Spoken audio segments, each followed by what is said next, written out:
الحمد لله رب العالمين الرحمن الرحيم مالك يوم الدين والصلاة والسلام على رسوله الكريم وعلى آله وأصحابه أجمعين أما بعد. قال الله تبارك وتعالى: أعوذ بالله من الشيطان الرجيم بسم الله الرحمن الرحيم خيركم من تعلم القرآن وعلمه صدق الله العظيم. قال النبي صلی اللہ علیہ وسلم: طلب العلم فریضہ او کما قال علیہ السلام. میرے محترم بھائیوں، بزرگوں اور دوستوں اور عزیز طلباء، اللہ تبارک و تعالی نے ہمیں اور آپ کو جو علم عطا فرمایا ہے یا جو علم ہم کو دے رہا ہے، اس کے بارے میں ہمارے نبی صلی اللہ علیہ وسلم نے فرمایا کہ جو علم ہے، یہ جو تعلیم ہے، یہ انسان کے لیے ایک زیور ہے. یہ انسان کے لیے ایک زیور ہے. جیسے کہ دنیاوی اعتبار سے شادی وواہ کے موقع پر یا ایسے کسی اور موقع سے ہم اپنے گھر کی عورتوں اور اپنی بچیوں کے لیے زیور تیار کرتے ہیں اور ان کو جو ہے زیور کی شکل میں بہت ساری چیزیں بنوا کر کے دیتے ہیں. لیکن وہ جو ہم زیور بناتے ہیں، وہ جو سامان بنواتے ہیں، وہ صرف اور صرف اس کا تعلق دنیا سے ہے. اس کا تعلق صرف اور صرف دنیا سے ہے. آخرت سے اس کا کوئی تعلق نہیں. آخرت میں اس کا کوئی اجر نہیں ملنے والا. لیکن ہمارے نبی صلی اللہ علیہ وسلم نے فرمایا کہ جو شخص اپنے بچے اور بچیوں کو دینی تعلیم دیتا ہے اور اس کی اچھی تربیت کرتا ہے اور اس کو ہر طرح کی ضروریات کو جائز طریقے سے پوری کرتا ہے اور اس کی پرورش کرتے کرتے جب اس کی عمر شادی کو پہنچتی ہے تو اس کے لیے بہترین رشتہ تلاش کر کے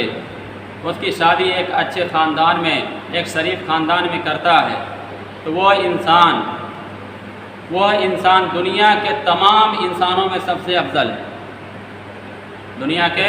تمام انسانوں میں سب سے افضل ہے. اور اس نے وہ زیور اپنی اولاد کو عطا کیا ہے. اس زیور سے اس نے اپنے اولاد کو آراستہ کیا ہے، جو زیور ہمارے لیے دنیا میں بھی کارآمد ہے اور آخرت میں کہیں اس سے زیادہ کو اس پہ وہ اجر ملنے والا ہے. اور اسی کے بارے میں ہمارے نبی صلی اللہ علیہ وسلم نے فرمایا کہ طلب العلم فریضہ، کہ ہر مسلمان مرد عورت پر، خواہ وہ امیر ہو یا غریب ہو،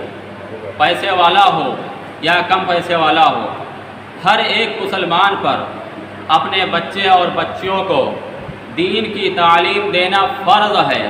اتنی دین کی تعلیم دینا فرض ہے کہ وہ حرام اور حلال کی تمیز کر سکیں اس تعلیم کے ذریعے. صرف قرآن پڑھا لینا دین کی تعلیم نہیں ہے. صرف جو ہے مکتب پڑھا لینا دین کی تعلیم نہیں ہے. صرف ناظرہ کروا لینا بچے کو یہ دین کی تعلیم نہیں ہے. صرف حافظ بنا لینا یہ دین کی تعلیم نہیں ہے.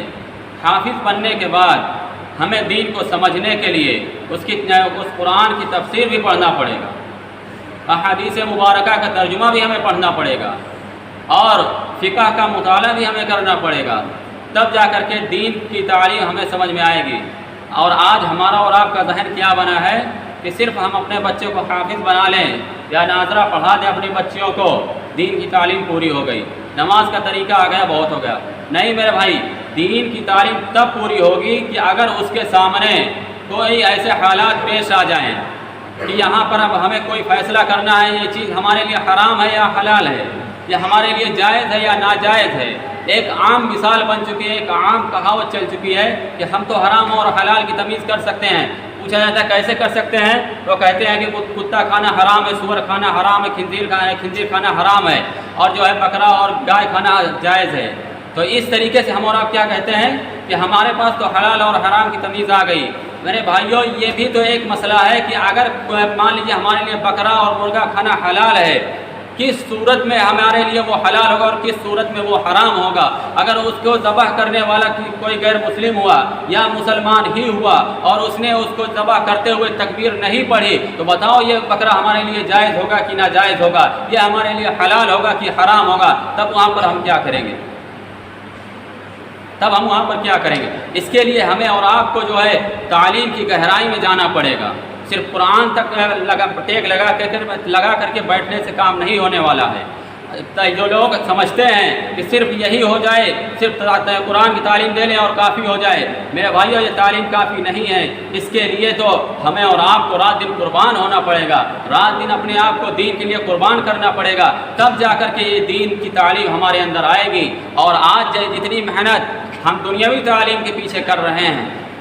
جتنی محنت آج ہم دنیاوی تعلیم کے پیچھے کر رہے ہیں، جتنا پیسہ ہم دنیاوی تعلیم پر خرچ کر رہے ہیں، جتنی کوشش ہم دنیاوی تعلیم کے پیچھے لگا رہے ہیں، اگر ہم اس کی آدھی کوشش ہم لگا لیں، اس کا آدھا پیسہ ہم اگر دینی تعلیم پر خرچ کر لیں، تو ہمارا بچہ اور ہماری بچے ایک شاندار عالم اور عالمہ بن کر کے نکلے گی، ایک شاندار مقرر اور مقررہ بن کر نکلے گی، ایک شاندار مفتی بن کر کے نکلیں گے۔ کیوں؟ کیونکہ ہمارے سامنے جو مفاد ہے، ہمارے سامنے ہم جو دیکھ رہے ہیں، یا ہماری جو ضرورتیں پوری ہو رہی ہیں، وہ ہمیں اور آپ کو کیا دکھائی دے رہا ہے کہ یہ صرف اور صرف دنیاوی تعلیم سے پوری ہو رہی ہے، دینی تعلیم سے کچھ پورا نہیں ہو رہا۔ اس چیز کو ہمیں اور آپ کو اپنے ذہن سے نکالنا ہوگا، اور اسی کے ساتھ ساتھ ہم دینی تعلیم تو دیں اپنے بچوں کو، دینی تعلیم تو دیں ہم اپنی بچیوں کو، لیکن تعلیم سے زیادہ ہم اپنے بچے اور بچیوں کی تربیت کا خیال رکھیں۔ اگر میں نے ان کو تعلیم دے دی، حافظ عالم بنا دیا، اور میں نے ان کی تربیت نہیں کی، میں نے ان کی اصلاح نہیں کی،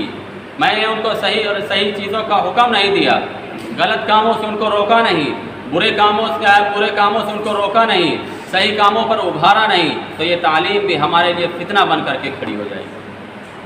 یہ تعلیم بھی ہمارے لیے فتنہ بن جائے گی، یہ تعلیم بھی ہمارے لیے جہنم میں لے جانے کا ذریعہ بن جائے گی۔ اگر ہم نے تعلیم تھوڑی دو بچوں کو، تعلیم تھوڑی ہونی چاہیے، تربیت زیادہ ہونی چاہیے۔ اگر تربیت نہیں ہوئی تو آج جو ہم تعلیم دے رہے ہیں، یا آج ہمارے معاشرے میں جو تعلیم کا سلسلہ چل رہا ہے، صرف بچوں کو کتاب تک محدود رکھا جاتا ہے، صرف بچوں کو قرآن اور احادیث تک محدود رکھا جاتا ہے، اور اس کے اندر کیا کہا جا رہا ہے، ہمارے نبی نے کیا کیا طریقہ بتایا ہے، کس نہج کے مطابق ہمیں کام کرنا ہے، کیسے ہمیں اپنے آپ کو ڈھالنا ہے، کیسے ہمیں اور آپ کو زندگی گزارنا ہے، ہمارے نبی صلی اللہ علیہ وسلم نے ہر چیز ہم کو سکھائی ہے، اور ہم پڑھتے بھی ہیں، پڑھاتے بھی ہیں، لیکن ہم اس پر اپنے بچوں کو آمادہ نہیں کرتے ہیں، ہم اس پر اپنے بچوں کو تیار نہیں کرتے ہیں، ہم اس کے لیے اپنے بچوں کو آگے نہیں بڑھاتے ہیں۔ کیوں؟ کیونکہ ہمارے پاس ٹائم ہی نہیں رہتا ہے،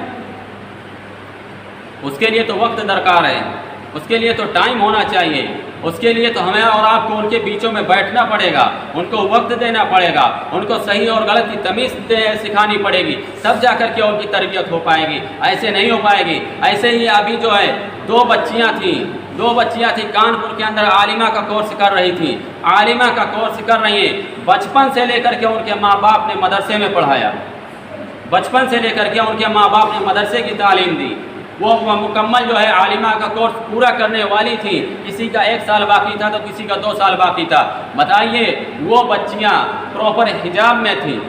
گھر سے حجاب میں نکلتی تھی، مدرسے جاتی تھی، مدرسے سے حجاب میں نکلتی تھی، اپنے گھر آتی تھی، کوئی ان کے ناخن بھی دیکھ نہیں پاتا تھا، کوئی ان کے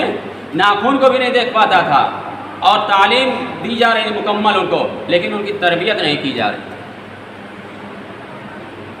نہ تو ان کے اساتذہ نے ان کی تربیت کی، نہ تو ان کے والدین نے ان کی تربیت کی۔ اس کا نتیجہ کیا نکلا؟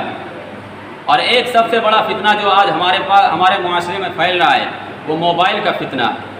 موبائل کا فتنہ اتنی تیزی کے ساتھ ہماری نوجوان نسل کے اندر پھیل رہا ہے، اتنی تیزی کے ساتھ یہ ہمارے بچے اور بچیوں کو گمراہ کر رہا ہے، اتنی تیزی کے ساتھ ہماری بہن بیٹیوں کو گمراہ کر رہا ہے کہ ہم سوچ نہیں سکتے ہیں۔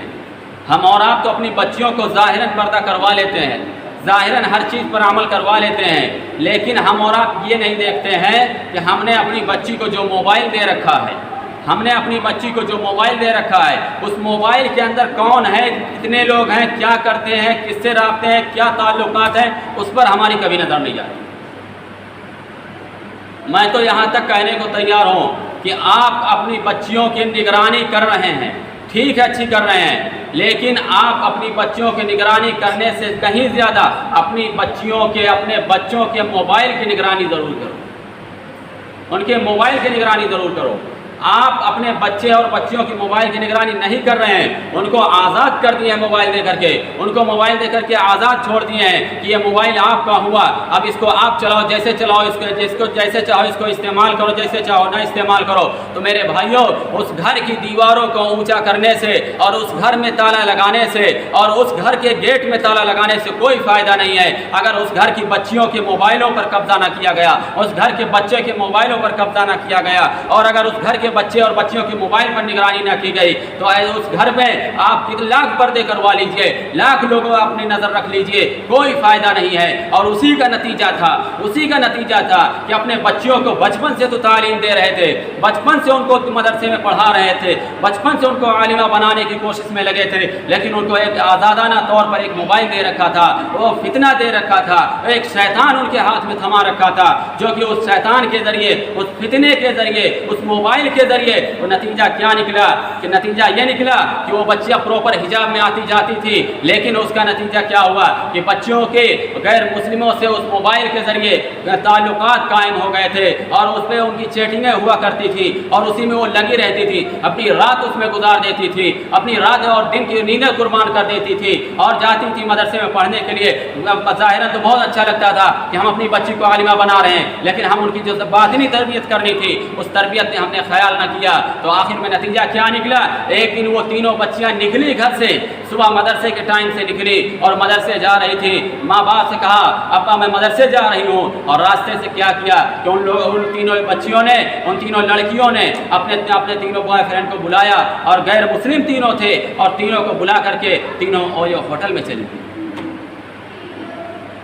تینوں اویو ہوٹل کے اندر چلی گئیں، اور تینوں نے وہاں پر گھنٹے 2 گھنٹے مستقل گزارے، اور گزارنے کے بعد اتفاق تھا اللہ کا کرنا ایسا ہوا ہے کہ اچانک اس ہوٹل کے اندر چھاپا پڑ گیا، اچانک اس ہوٹل میں چھاپا پڑ گیا تو کیا دیکھا گیا کہ 3 بچیاں اس کے اندر سے پکڑی گئیں، 3 لڑکے اور 3 لڑکیاں پکڑی گئیں۔ لڑکیاں کون تھیں؟ مسلمان تھیں۔ کس گھرانے سے تعلق رکھتی تھی؟ مسلمان گھرانے سے تعلق رکھتی تھی۔ ان کی تعلیم کیا تھی؟ ان کی تعلیم دینی تھی۔ ان کی تربیت کیا تھی؟ تربیت کچھ بھی نہیں تھی۔ جب ان کو پتہ لگایا گیا، ان کے والدین کے بارے میں پوچھا گیا، ان کے بارے میں جو چاروں طرف سے جاسوسی کی گئی، تو پتہ چلا کہ یہ بچیاں صبح جو مدرسے سے نکلی، وہ گھر سے نکلی ہیں، یہ اپنے ماں باپ کو بولی امی جان، ابو جان میں مدرسے جا رہی ہوں، لیکن یہ بچیاں گھر سے تو مدرسے کے نام سے نکلی ہیں، لیکن بیچ راستے سے یہ اپنے بوائے فرینڈ کے ساتھ ہوٹل میں چلی گئی۔ پولیس نے تینوں کو گرفتار کیا اور ان کے ماں باپ کو بلایا۔ اب یہاں پر ان بچیوں کی غلطی نہیں ہے، وہاں پر ماں باپ کی غلطی ہے۔ کیوں آپ نے موبائل دیا ان کو؟ ٹھیک ہے، اگر ضرورت تھی آپ نے دیا، اچھا کیا، لیکن آپ نے ان کی تربیت کیوں نہ کی؟ آپ نے ان کی نگرانی کیوں نہ کی؟ اس کا نتیجہ کیا نکلا کہ دیکھ لیجئے، معاشرے میں آج ہمارا سر جھکا کر کے رکھ دیا، اور صرف انہوں نے اپنے ماں باپ کا سر نہیں جھکایا ہے، صرف انہوں نے اپنے ماں باپ کو بدنام نہیں کیا ہے، بلکہ انہوں نے پورے معاشرے کی بچیوں کے دامن پر داغ لگا کر کے رکھ دیا، پورے معاشرے کے بچیوں پر ایک شک کی نگاہ ڈالنے پر مجبور کر دیا۔ تو اس لیے میرے بھائیوں، ہمیں اور آپ کو تعلیم سے زیادہ تربیت کی ضرورت